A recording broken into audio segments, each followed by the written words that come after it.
রাজধানীর পূর্ব রাজাবাজারে বাড়ির বেসমেন্টে গাড়ির ধাক্কায় একজন নিরাপত্তা কর্মী নিহত হয়েছেন। আজ বৃহস্পতিবার সকালে এ ঘটনাটি ঘটে। নিজ ড্রাইভারের সাথে রাগারাগি করে গাড়ি নিয়ে বের হতে গিয়ে বাড়ির নিরাপত্তা কর্মী ফজলুল হক সোহাগকে গাড়ি চাপা দিয়েছেন সাবেক বিআইডব্লিউটি এর কর্মকর্তা ইঞ্জিনিয়ার মফিদুল ইসলাম। আজ সকালে রাজধানীর ফার্মগেটের পূর্ব রাজাবাজার আমতলা এলাকার একটি ভবনে ঘটে এই ঘটনা। গাড়ির গতি এতটাই বেশি ছিল যে মুহূর্তেই ভেঙে যায় বাড়ির লোহার গেট।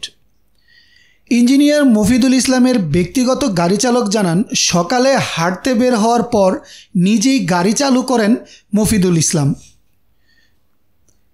সেখানে গিয়ে পাওয়া যায়নি বাড়িওয়ালাকে।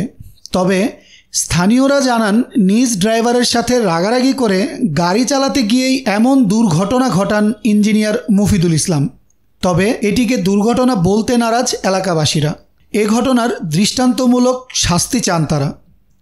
শেরেবাংলা নগর থানার ভারপ্রাপ্ত কর্মকর্তা আহাদ আলী বলেন, বেসমেন্ট থেকে গাড়ি বের করার সময় ভবনের তৃতীয় তলার বাসিন্দা মফিদুল ইসলাম গাড়ির ওপর নিয়ন্ত্রণ হারান। এ সময় ভবনের ফটকের সামনে দাঁড়িয়ে থাকা ফজলুল হককে গাড়িটি ধাক্কা দেয়। গাড়িটি তাকে ধাক্কা দিয়ে ভবনের ফটক ভেঙে রাস্তায় চলে আসে। এতে ঘটনাস্থলেই ফজলুল হক মারা যান। এই ঘটনার পর মফিদুল ইসলাম পালিয়ে যান বলেও জানান ওসি।